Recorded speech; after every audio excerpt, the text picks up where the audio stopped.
연보를 수행하든 무슨 영적 공부를 하는 분들은 처음에는 반드시 항상 일정한 곳에 집중을 해가지고 영적인 에너지 모는 것에 올인을 해야만 합니다. 그러니까 연보를 열심히 하게 되면 당연히 어느 인체의 어느 부위에 이렇게 에너지가 모여서 특정한 부위, 우리가 다 알고 있는 에너지 센터에 단이라는 게 형성된다고 돼 있어요. 왜 그러냐?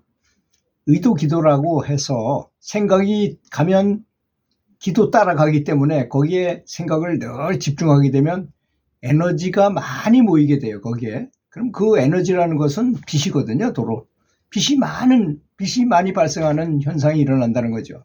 그래서 제가 늘 말씀드리지만 부처님께서 법륜을 굴리시면서 5비군을 만나고 이런 말이 나오잖아요. 거기서 법륜이라는 것은 그것이 크게 발달하게 되면 빛의 바퀴처럼 보이기 때문에 붉은 색깔의 빛의 바퀴같이 보이기 때문에 법륜이라고 말하는 것입니다. 거기를 설명하는 분은 없는 것 같더라고요. 하여튼. 그래서 그렇게 단이 형성되게 되면 기력이 충실해지고 사람이 빵빵한 이 영적 능력을 갖게 됩니다. 그렇게 되면 자연 발생적으로 단이 형성이 되게 되면 그래서 기가 아주 충만하게 되면 여러 가지 신통력이 발생하게 됩니다. 근데 우리가 다 알다시피 그것에 집착하게 되면 더 이상 진보는 있을 수 없다고 그러는 것이잖아요. 신통력은 실제적으로 너무나 다양하게 표출되기 때문에 참 여러 가지 신통력이 있죠. 일일이 다 밝힐 수가 없을 정도로 많습니다. 그리고 무언가 이런 에너지의 감각을 느끼는 정도는 아주 단순하고 간단한 신통인 것 같이 느껴지겠지만 사실 이런 에너지가 얼마나 내가 모였는지 안 모였는지 이런 상태를 아는 것이 굉장히 이건 아날로그 방식이에요. 디지털 방식이 아니고 아날로그 방식이긴 하지만 이거는 오래가고 편차도 없고 공력도 덜 소모되는 아주 큰 장점이 있는 방법인 것입니다. 그러니까 뭔가 꾸준하게 밀고 나가는 것이 좋은 것이다 이거죠. 근데 디지털 형식인 것은 무언가를 보게 되는 그런 투시 능력이 생기게 되거나 그래서 그걸 자주 보거나 그걸 집착하게 되면 신기하게도 많은 공력이 빠져나가요. 그래서 더 이상 진보는 없어요. 아무것도 더 이상 그 정도 선에서 끝나는 거예요. 사실 우리가 우리 보통 사람은 요만큼을 보는데 요만큼을 더 본다 그래가지고 처음에는 좀 우쭐하고 다른 사람보다 뛰어난 것 같겠지만 아무런 도움이 안 됩니다. 그것은. 그렇잖아요. 우리가 알고자 하는 거는 우리가 과연 누구인가? 나는 누구인가? 정말 전생은 어떻고 후생은 어떻고 내가 이 사람이 영체가 빠져나가면 어디로 가고 항상 빠져나갈 때 우리가 잘 때도 영체가 있잖아요. 사람은 죽은 거 아니잖아요. 잠만 들었지. 두뇌만 죽고 영체는 살아서 밖으로 막 돌아다니고 그런 걸 다 알 수 있다는 것이잖아요. 그래야지 그저 남보다 조금 더 뭔가를 볼 수 있다 그래서 자랑할 것도 없는 것입니다. 거기에 하다 보면 많은 공력을 상실하게 된다는 점을 유의해야 될 것입니다. 그래서 현명한 스승들은 항상 뭐가 보이는 사람에게는 보이든지 말든지 신경도 쓰지 말아라. 그러면 그것이 그냥 그러다가 오히려 에너지를 많이 모는 데다 그냥 집중하도록 하는 것이 바람직하다는 것입니다. 세 번째로는 감사하며 살아야 되는 게 사람의 삶인 것입니다. 사람의 삶이란 것을 자세히 분석해 보면 수많은 사람들의 도움에 의해서 살고 있어요. 나는 도움 안 받고 산다고요? 무슨 말씀이십니까?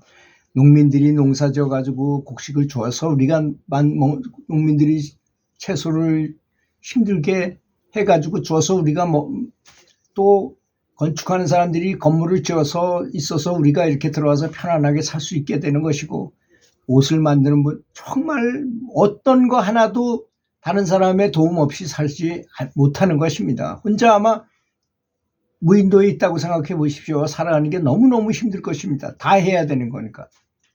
그래서 여러 사람들의 도움으로 인해서 산다는 것을 아시고 감사해야 될 것입니다. 그래서 공력도 좋아지고 지혜가 상승하게 된다면 자연스러운 과정을 통해서 부지불식간에 감사해야 되는 것이 사람의 삶이구나 하는 사항을 알게 된다는 것입니다.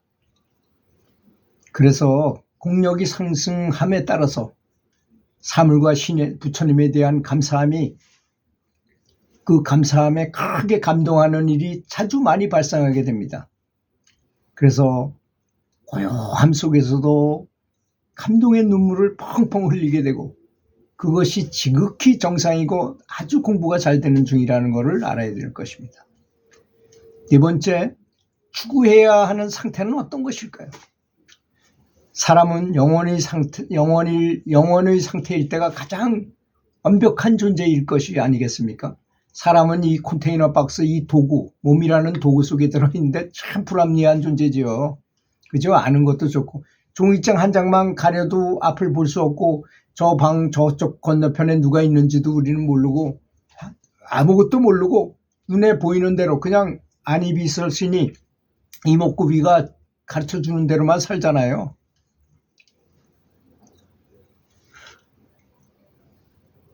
그래서 태어나서 어린아이로 태어날 때는 보다 영적이고 완벽한 상태이다가 어른들이 교육과 주위 환경에 따른 교육으로 점점 더 영적인 힘을 잃게 되어서 망가지는 상태가 되는 것이라는 것입니다. 우리는 거꾸로 알고 있죠. 철이 들어서 어릴 때 바보 같던 놈이 철이 들면 점점 똑똑한다고 알고 있지만 실제로 영적인 입장에서 보면 어린아이가 저는 그런 걸 많이 느꼈어요. 제 딸 자식이 사망을 해가지고 너무너무 슬픈데 그래서 더 슬퍼 있는데 우리 외손주가 우리 집에 쫙 오면 그 애가 빚을 가지고 오는 것 같은 느낌이 들었어요. 큰 빚을 가지고 그 애가 그 손주만 오면 그 애 보느라고 너무너무 기뻐가지고 슬픔을 다 망각하게 되더라고요. 마치 깨달은 성자를 맞는 듯 하더라고요. 어린애를 볼 때 그런 걸 느꼈어요. 지금도 우리 집사람은 그 손주를 그렇게 사랑합니다. 지금은 이제 중학생이 되는 학생인데도 불구하고 등치도 커졌지만 그래서 연부를 열심히 수행하다 보면 점점 앞으로 나가는 것이 아니라 점점 더 태어나기 전의 상태로 가게 된다는 것을 느끼게 된다는 것입니다. 순수해진다는 거죠, 한마디로. 그래서 예수님은 성경에서 이런 말을 했어요. 마음이 가난한 자가 되라고. 부자인 사람은 별걸 다 생각하잖아요. 가난한 사람은 뭡니까? 생각이 단순하다는 거죠. 순수하고 단순한 사람을 표현한 겁니다. 어린아이와 같지 않고는 천국에 갈 수 없다 이렇게 말씀도 하셨잖아요. 그런 게 다 그런 것을 말하는 것입니다.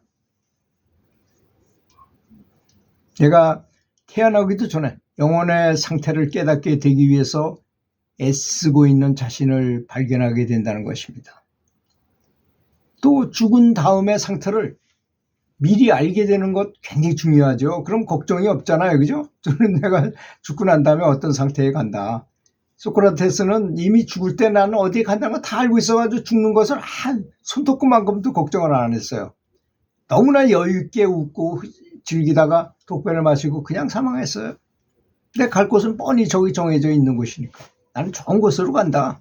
너네 그 친구들하고 헤어지면서 너네들은 잘 살아 세상 생활 잘하면서 가라. 나는 죽기 위해서 간다. 죽는다 이러면서 헤어졌잖아요. 다섯 번째로 휴양의 중요성입니다. 받았으면 주어야 되는 것입니다. 제가 좀 전에 얘기한 것처럼 살면서 사람들에게 또는 부처님에게 수많은 은혜를 입었기에 연불 수행을 해서 조그만 공덕이라도 생겼다면 당연히 온갖 사물들과 부처님을 위해서 모든 세상 사람들을 위해서 회양할 줄 알아야 회양을 해야만 오히려 공력이 증강된다는 사실을 알아야 됩니다. 받았으면 줘야 된다는 거죠. 주면 또 어떻게 되나요? 데려주고 말로 받게 된다. 그런 것입니다. 그것은 마치 그릇에 물이 차게 되면 아무리 열심히 퍼부어도 하나도 남지 않고 모두 다 넘쳐 흐르고 마는 것과 같습니다. 오직 그것을 퍼내면 또 받을 수 있잖아요. 그죠? 즉 내가 모은 공력을 좋은 곳에 써야만 내가 다시 받을 수 있는 도리를 깨달아야 한다는 것입니다. 그래야만 진보한다는 것이죠. 가만히 물을 받은 물만 가지고 있으면 철철 넘쳐 흘러보면 아무런 도움이 안 돼요. 이걸 다 버리고 다른 사람한테 다 줘버려야 하고 또 받아야만 다시 새물로 점점 더 공력이 상승하고 더 진보하게 된다는 것입니다.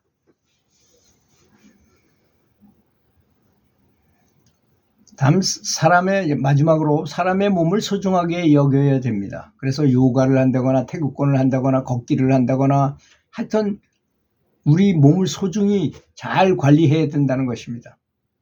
아무리 좋은 법문도 몸이 있어야 수행할 수 있기 때문에 신천의 단련을 위한 도인법 같은 거를 실행해야 한다는 것입니다.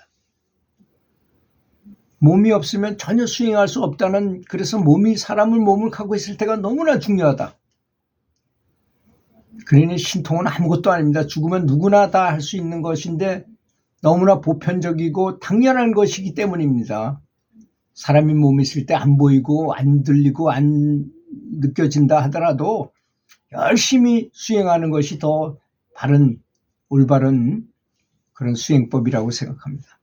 들어주셔서 감사합니다.